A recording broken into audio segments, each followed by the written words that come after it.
This particular amendment, I suppose, as a practising pharmacist and as a practising healthcare professional, if a person wants to opt out, then I believe they have the conscientious right to do so. And I'll break my contribution into three areas. First of all, I'd like to deal with the pharmacy issue, because, Minister, I know you are very well aware of the duties and responsibilities of a pharmacist. The dispensing of drugs is not like handing out chips in a chip shop. It's an issue of professional responsibility, and in particular when you're looking at the area in hospitals where the dispensing, and I'm informed that maybe the use of a drug called potassium chloride may be needed at a later stage in pregnancy, and that in itself is a drug. It's highly toxic, and in its prescribing and its dispensing and in its administration, it is highly controlled to avoid inadvertent toxicity or death. So the role of the pharmacist in that particular, the dispensing of that particular drug, if it's to be used in an abortion, is extremely important. And you really need to establish if pharmacists working in a pharmacy role may exclude themselves from that process. And I would ask for clarification on that specific issue. During committee stage, you referred to the Code of Conduct of the Pharmaceutical Society of Ireland. But unfortunately, Minister, to my knowledge, the PSI Code of Conduct does not explicitly mention freedom of conscience or conscientious objection for pharmacists. So I would really like clarification on that specific issue, and if further legislation is needed to protect pharmacists, and I believe they deserve protection, then it needs to be progressed immediately. With regard to doctors, the legislation says the doctor shall make such arrangements for the transfer of care of the pregnant woman that may be necessary to enable the woman to avail of a termination. Now, what does this exactly mean? And I'd like, on the floor of the Dáil, the specific explanation of that. To me, for some doctors, the giving of a number for the helpline, they may see that as not including them in the process, but to others, they will. And if those doctors deem that to be against their beliefs and judgment, then they should be protected and not be subject to any legal challenges. And I think they deserve to be protected.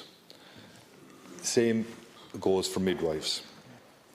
And, Minister, I just want to put a few scenarios across you, because this particular area is worrying. The majority of abortions will be availed of by the use of an abortifacient, a double pill, mifepristone and misoprostol. Now, the research that I've done tells me that that drug is effective. The earlier you give it, the better. But in the first 8 weeks, it would be 98% effective. From the 8th to 9th week, it would be 96% effective, and from the 9th to the 10th week, it would be 93% effective. So it's not 100% effective. And you may get the situation where somebody in the 9th or 10th week avails of this particular tablet or set of tablets, it doesn't work, and then they go into the next scenario, because up to 9 weeks it's dealt with at GP, and between 9 and 12 weeks you avail of a different route. And I'm concerned, Minister, that some woman seeking to avail of an abortion goes from the GP service to the hospital setting. And I'll use the example of Kerry. Is Kerry set up for that?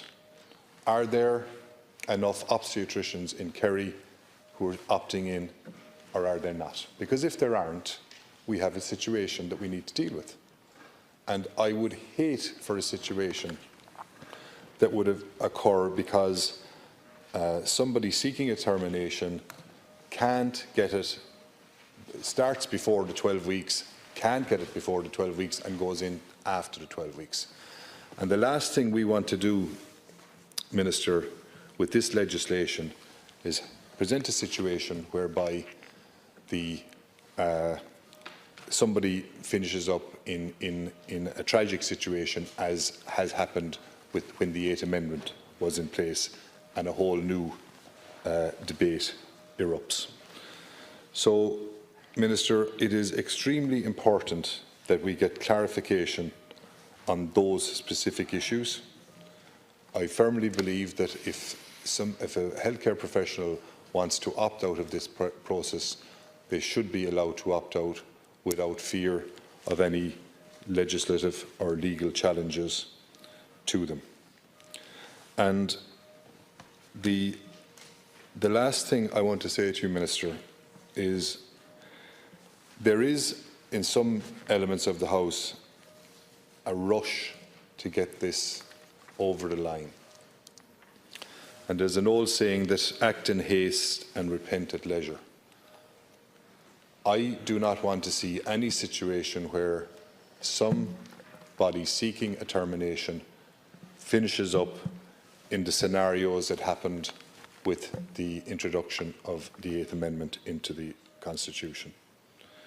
So we need to know how many doctors are available, what hospital obstetricians are taking part, what midwives are taking part, if all of the 11 hospitals that provide